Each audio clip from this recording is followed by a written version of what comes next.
नमस्कार दोस्तों, मैं प्रतिभा आप सभी का बहुत स्वागत करती हूँ आपके अपने गार्डनिंग चैनल पे।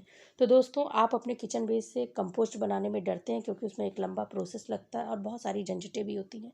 तो दोस्तों, आप तुरंत अपने किचन वेस्ट को इस्तेमाल कर सकते हैं अपने पौधों पे एक फर्टिलाइज़र के रूप में। तो मैं आज बताती हूँ कि किस तरह आप अपने किचन वेस्ट को बहुत ही आसानी से अपने पौधों पर इस्तेमाल कर सकते हैं बिना ज़्यादा टाइम दिए और बिना किसी झंझट के। तो ये मेरे किचन का वेस्ट है, फलों के और सब्जियों के छिलके हैं। इन्हें मैं अपने बैकयार्ड के कॉर्नर में इकट्ठा करती हूँ। कुछ सूख जाते हैं, कुछ हरे रहते हैं। जब भी इस्तेमाल करती हूँ तो सब सूखे हुए नहीं रहते हैं। चाहे तो आप सुखा के रखें और चाहे तो आप ऐसे रखें, ये इससे कोई फ़र्क नहीं पड़ता है कि किचन वेस्ट गीला है या सूखा है। तो इसे मैं ऐसे इस्तेमाल करूँगी कि जब भी आप कोई प्लांट रीपॉट करें, नर्सरी से लाएँ या वैसे उसकी मिट्टी बदलें, नए गमले में शिफ्ट करें, तो उसमें ये जो किचन वेस्ट है इसको आप इस्तेमाल कर सकते हैं। बस एक छोटा-सा प्रोसेस है उसको इस्तेमाल करने का, कि जैसे अब मैं इस प्लांट को शिफ्ट करने जा रही हूँ। ये मैंने नर्सरी से लिया है और ये छोटा सा प्लांटर है पॉली बैग का, उसी से। अब इसमें मैंने इस गमले में पहले मिट्टी डाल दी है। लगभग 2.5 से 3 इंच मिट्टी मिट्टी होगी इसमें। तो पहले आप अपनी गार्डन सॉइल डाल दीजिए। तो ये देखिए लगभग 2-2.5 इंच है। तो ये इससे ये होगा, जब इसके ऊपर आप किचन वेस्ट डालेंगे तो उसमें जो भी न्यूट्रिशंस होगा बह के नहीं जाएगा, वो मिट्टी में ही रहेगा, क्योंकि वो फिर गीला होगा, गलेगा, फिर उसमें लिक्विड निकलेगा, जो भी निकलता है तो वो सब गमले में ही रहेगा और ये आसानी से कंपोस्ट भी बनेगा जब ऊपर नीचे दोनों तरफ सॉइल होगी। अभी ये देखिए लग रहा है कि काफ़ी ऊंचाई तक है, पर ये जब ऊपर से मिट्टी पड़ेगी फिर उस पर पानी पड़ेगा तो ये बड़ी तेज़ी से दबना शुरू हो जाएगा। तो अब इसको अच्छे से, इसको भी हमने ऐसे ही 2 से 3 इंच तक डाला। फिर ये डिपेंड करता है कि आपका गमला कितना बड़ा है और आप उसमें कितना बड़ा पौधा लगाने जा रहे हैं। तो मैंने जो प्लांट लिया है वो छोटे से पॉली बैग में लगा हुआ, तो बहुत ज़्यादा स्पेस नहीं लेगा।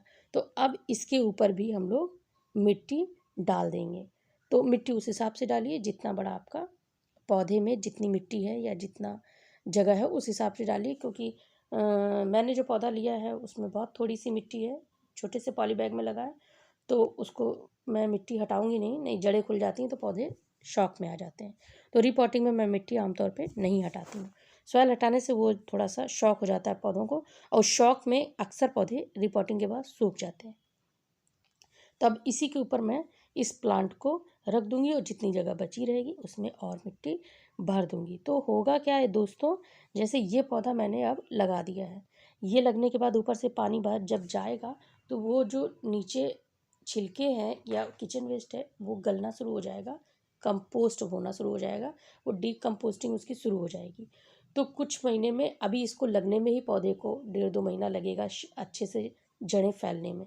तो जब तक जड़ें वहाँ जाएंगी तब तक वो कंपोस्ट बन चुका होगा और उसको बढ़िया फर्टिलाइज़र पौधे को मिलने लगेगा। तो इस तरह दोस्तों, आप अपने किचन का वेस्ट अगर रीपॉट करने जा रहे हैं कोई गमला, तो आप तुरंत यूज़ कर सकते हैं उसको। पौधे में या गमले में इस्तेमाल आप तुरंत कर सकते हैं। अब और भी गमले में रीपॉट करने जा रही हूँ, कुछ और भी पौधे लेके आई हूँ, तो उन्हें भी यही इसी तरह पहले मैंने गार्डन सॉइल डाल दी। अब ये किचन वेस्ट डाल दिया, इसी के ऊपर फिर से मिट्टी डालूंगी और अपना पौधे इसी में शिफ्ट कर दूंगी दोस्तों। ये देखिए इसी तरह पौधे अपने सारे में लगाऊंगी। तो जितना भी किचन वेस्ट है इसको आप इस तरह से इस्तेमाल कर सकते हैं। उसका अपने आप ही डिकम्पोस्ट होगा, अपने आप ही फर्टिलाइज़र बन जाएगा और आपके पौधों को फ़ायदा होगा। आपका किचन वेस्ट भी तुरंत ही इस्तेमाल हो जाएगा बिना किसी झंझट के। तो अगली बार अपने किचन वेस्ट को फेंकिएगा नहीं, अपने गमलों में यूज़ करिएगा।